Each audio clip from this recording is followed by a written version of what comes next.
المرسلين وعلى آله وأصحابه أجمعين أما بعد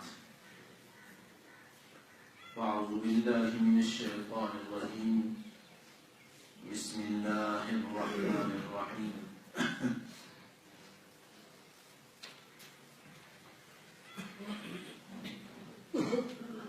وَإِنَّكَ لَتَهْدِي إِلَى صِرَاطٍ مُسْتَقِيمٍ صدق اللہ العظیم۔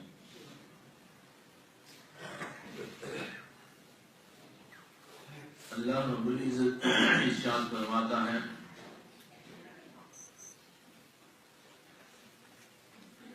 وَإِنَّكَ لَتَهْدِي إِلَى صِرَاطٍ مُسْتَقِيمٍ، کہ بے شک آپ سیدھے راستے کی ہدایت دینے والے ہیں۔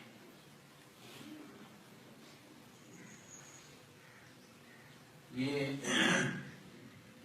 حضور نبی پاک علیہ السلام کو اللہ پاک نے ارشاد فرمایا۔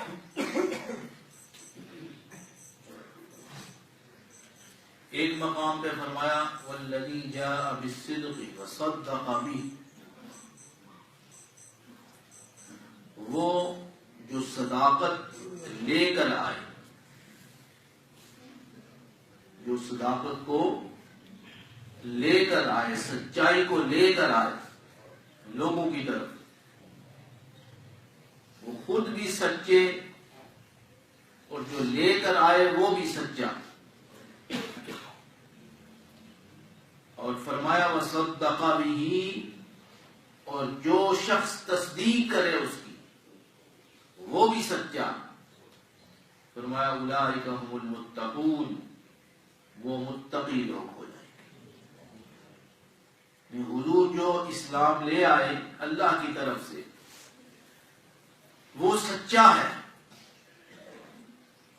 اور جو شخص اس کی تصدیق کرے گا فرمایا وہ بھی سچا ہو جائے گا، اور فرمایا اولئک هم المتقون، جو تصدیق کرتا جائے گا وہ متقین لوگوں میں شامل ہوتا جائے گا۔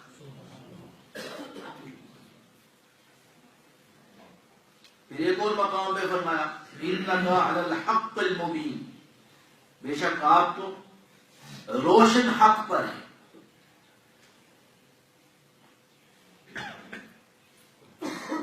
پھر ایک اور مقام پہ فرمایا وَإِنَّكَ لَتَدْعُوهُمْ إِلَى صِرَاطٍ مُسْتَقِيمٍ، کہ بے شک آپ سیدھی راہ کی طرف بلاتے ہیں۔ پھر ان لوگوں نے کہا کہ یہ آپ شاعر ہیں، آپ شاعر ہیں، یعنی حضور کی صداقت میں تو وہ کوئی نقص نہ نکال سکے، اس لیے کہ اعلان نبوت سے پہلے وہ آپ کو سچا جانتے تھے، اور آپ اپنی عادات مبارکہ کی وجہ سے لوگوں میں صادق اور امانت دار ہونے میں مشہور ہو گئے تھے، اور جب 40 سال کے بعد اعلان نبوت اعلان فرمایا اس کے بعد وہ مختلف القابات سے نوازنے لگے، کوئی کہتا ہے شاعر ہیں آپ، کوئی کہتا ہے مجنون ہے، کوئی کہتا ہے کاہن ہے، کافر اور مشرکین میں سے۔ تو اللہ رب العزت نے ان سارے لوگوں کا رد کیا، فرمایا آپ سچے ہیں، سچ لے کر آئے ہیں، سچ پر ثابت قدم ہیں، امانت دار بھی ہیں، صادق بھی ہیں، امین بھی ہیں، اور جو ان کی تصدیق کرے گا وہ بھی سچوں میں شمار ہوتا چلا جائے۔ فرمایا یقولون شاعر نتربص به ریب المنون، یہ کہتے ہیں کہ یہ پہلے جو شاعر تھے، جھوٹے شاعر، کہ آپ بھی ان کی طرح شاعر ہیں، اور کوئی بات نہیں ہے، حوادثات زمانہ کی وجہ سے، مرور زمانہ کی وجہ سے یہ بھی اسی طرح حادثات کی نظر ہو جائیں گے۔ فرمایا محبوب انہیں کہو نتربص به ریب المنون، جس طرح تم میرا انتظار کرتے ہو کہ میں حوادثات زمانہ کے ساتھ ختم ہو جاؤں گا میں بھی تمہارے ساتھ انتظار کرتا ہوں، دیکھتا ہوں کیا ہوگا۔ یعنی یہ ان کفار و مشرکین نے بہت زیادہ نقص نکالنے کی کوشش کی، تو اللہ رب العزت نے قرآن مجید میں مختلف مقامات پر اس کا جواب دیا۔ وَمَا عَلَّمْنَاهُ الشِّعْرَ وَمَا يَنبَغِي لَهُ، تم شاعر بنتے پھرتے ہو، اپنے آپ کو فصاحت و بلاغت کا بڑا سردار سمجھتے ہو، فرمایا وَمَا عَلَّمْنَاهُ الشِّعْرَ، ہم نے آپ کو شعر نہیں سکھایا جس طرح کہ تم شعر کہتے ہو، وَمَا يَنبَغِي لَهُ، اور نہ ہی آپ کا منصب ایسا ہے کہ اس طرح کی شعر آپ کہیں۔ ایک اور مقام پہ فرمایا بل جاء بالحق، وہ تو حق لے کر آئے، وصدق المرسلین، اور جو پہلے رسول اعظام اور انبیاء کرام آتے رہے ان کی بھی یہ تصدیق کرنے والے،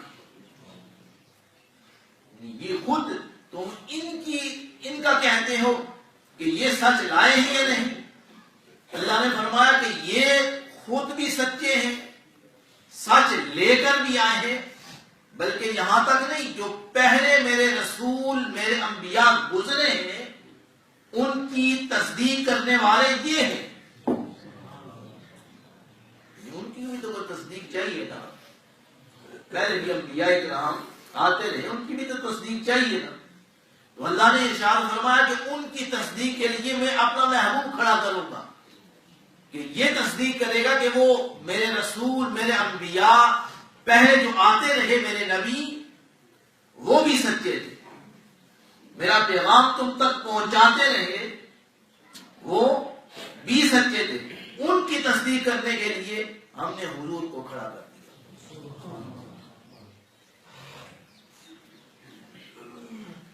پھر ایک اور مقام پہ کہنے لگے یہ کاہن ہے، اللہ نے ارشاد فرمایا فذکر، محبوب یہ نصیحت کرتے رہے، ان کو نصیحت کرتے رہے، آپ تبلیغ ان کو کرتے رہے، منصب تبلیغ فریضہ تبلیغ اس کو ادا آپ کرتے رہے۔ فما انت بنعمت ربک بکاہن ولا مجنون، اللہ کا بڑا آپ پر فضل ہے، اللہ پر آپ کا بڑا کرم ہے، اللہ کی بڑی آپ پر نعمت ہے، نہ آپ کاہن ہیں اور نہ مجنون ہیں، نہ کاہن ہے نہ مجنون ہے۔ ایک اور مقام پہ فرمایا ولا بقول کاہن، یہ جو کچھ بھی لائے ہیں یہ کاہنوں کا نجومیوں کا نہیں، جس طرح کے نجومی بات کرتے ہیں وہ چیزیں نہیں ہیں، سچی بات لائے، سچ ہیں، سچ بولنے والے ہیں، سچ ادا کرنے والے ہیں، امانت کو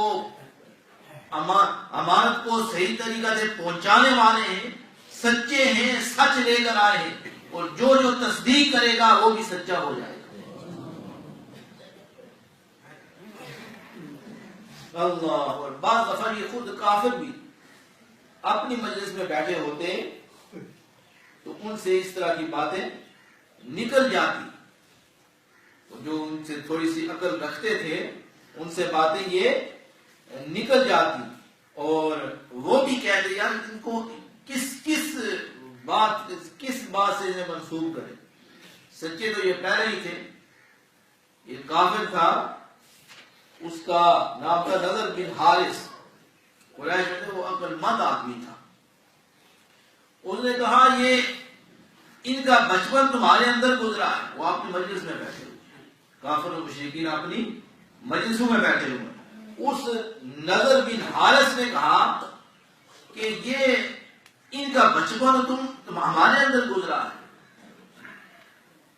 ان کی جوانی بھی ہمارے اندر گزری ہے، صادق و امین ہم ان کو پہلے ہی سمجھتے ہیں، امانت دار ان کو پہلے ہی جانتے ہیں، اتنی بڑی بلکہ یہ امانت دار ہونے میں آپ مشہور ہو گئے تھے، صادق بھی ہونے میں، امانت دار ہونے میں، امین ہونے میں آپ مشہور تھے ان لوگوں میں، اور بڑے اپنی امانتیں آپ کے پاس رکھتے، اور جس طرح کوئی رکھتا اسی طرح واپس لے جاتا. اور وہ کہنے لگا ان کو کس صفت سے منسوب کریں؟ کاہن یہ نہیں ہے، مجنون یہ نہیں ہے، شاعر یہ نہیں ہے، کیا کہیں؟ یعنی کچھ بات بھی جو ہم ان سے اس طرح کی برائیاں منسوب کرتے ہیں وہ اپنی مجلسوں میں بھی یہ کہتے تھے. یہ کچھ بھی نہیں ہے، پھر کو تصدیق کرنے پڑے گی. کہنے لگے تصدیق کرنی پڑے گی، یہ اپنی مجلسوں میں بیٹھ کر بھی یہ باتیں وہ کرتے تھے. لیکن بس غفلت اور شیطان کے پیچھے پڑا ہوا تھا، مانتے نہیں تھے. وہ کہنے لگا کہ ان کا بچپن اور نوجوانی تو ہم میں گزری ہے اور کوئی شے ایسی نہیں دیکھی جس اس صفت کے ساتھ، برائی کے ساتھ انہیں منسوب کیا جائے. تو حضور علیہ الصلوۃ والسلام آپ تو جب بات فرماتے کوئی بات زبان مبارک سے سچ ہی نکلتا، ادھر ادھر کی بات بالکل نہیں. ایک بار صحابہ اکرام حضرت ابو ہریرہ رضی اللہ عنہ روایت فرماتے ہیں کہ ہم نے عرض کی یا رسول اللہ صلی اللہ تعالی علیہ وسلم انکا تداعبنا، آپ ہم سے خوشطبعی کرتے ہیں، مذاق بھی کرتے ہیں. آپ نے آگے سے ارشاد فرمایا انی لا اقول الا حقا، فرمایا ہاں تم سے خوشطبعی کرتا ہوں، دل بلاتا ہوں تمہارا، لیکن بات جو میں کرتا ہوں سچی کرتا ہوں. میں خوشطبعی میں بھی، تمہارا دل بنانے کے لیے بھی جو بات کرتا ہوں بات میری زبان سے سچی نکلتی ہے. یہ خوشطبعی میں، یہ جسے ہم کہتے ہیں کہ میں نے مذاق کیا تھا، نہیں، مذاق ہو کس چیز کا مذاق ہو جس میں جھوٹ ہو. حضور نے ارشاد فرمایا کہ ہاں خوشطبعی کرتا ہوں، اور خوشطبعی کرنا بھی حضور کی سنت ہے، سنت مبارکہ. لیکن فرمایا لا اقول الا حقا، فرمایا لیکن بعد میں جو کرتا ہوں وہ حق کرتا ہوں. اس کی مثالیں بھی ہیں. ایک روایت میں آتا ہے ایک حضور کی بارگاہ میں ایک صحابی حاضر ہوئے. حضرت انس بن مالک روایت فرماتے ہیں کہ حضور کی بارگاہ میں ایک شخص حاضر ہوا، اس نے حضور سے سواری مانگی. آپ نے فرمایا تجھے اونٹنی کے بچے پر سوار کروں گا. اونٹنی کے بچے پر سوار. اس نے عرض کی یا رسول اللہ میں اونٹنی کے بچے کو کیا کروں گا؟ اونٹنی کا بچہ اس کو میں کیا کروں گا؟ حضور نے فرمایا اونٹ بھی تو اونٹنی کا بچہ ہوتا ہے. فرمایا اونٹ بھی تو اونٹنی کا بچہ ہوتا ہے. یعنی اس طرح آپ نے مذاق فرمایا لیکن اس طرح حق بات کہی. تو اس نے آگے سے کہا تم اس بچے کو کیا کروں گا؟ حضور نے ارشاد فرمایا کہ اونٹ بھی تو اونٹنی کا بچہ ہوتا ہے. ایک اور صحابی تھی بوڑھیا صاحب، یا رسول اللہ بوڑھی عورتیں جنت میں جائیں گی؟ حضور نے فرمایا بوڑھی کوئی عورت جنت میں نہیں جائے گی.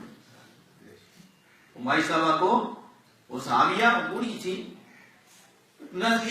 کوئی بوڑھی جائے گی جنت میں؟ حضور نے فرمایا بوڑھی کوئی نہیں جائے گی.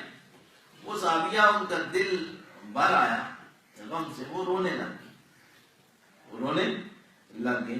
حضور نے آگے سے ارشاد فرمایا کوئی ایسی بات نہیں، بوڑھی یعنی صفت بڑھاپے کے ساتھ نہیں جائے گی، تمہیں نوجوان کر کے جنت میں داخل کیا جائے گا.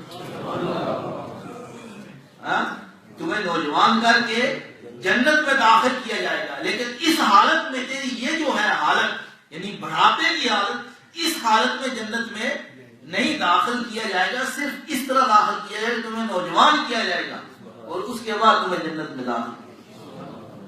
لیکن مذاق کے طور پہ آپ نے یوں ارشاد فرمایا کہ کوئی بوڑھی عورت جنت میں داخل نہیں ہوگی، تو وہ رونے لگی. یعنی حضور علیہ السلام اس طرح کا مذاق فرمایا. مذاق وہ بھی سچ ہوتا، حق ہوتا. اور یہی ہمارے لیے حکم ہے کہ اگر کسی سے مذاق بھی کیا جائے تو بات سچی ہونی چاہیے، بات حق ہونی چاہیے. یہ نہیں ہے کہ دوسرے کے دل بلانے کے لیے اپنا نقصان آدمی کر بیٹھے، کیا فائدہ. تھوڑی دیر کے لیے، تھوڑے وقت کے لیے، چند سیکنڈوں کے لیے تو وہ خوش ہوگا، لیکن وہ جھوٹ تو آپ کے سر پہ رہ جائے گا. لہذا جھوٹی بات نہ کہو، سچی مذاق میں بھی سچی بات کہنی چاہیے. اللہ رب العزت عمل کرنے کی توفیق عطا فرمائے.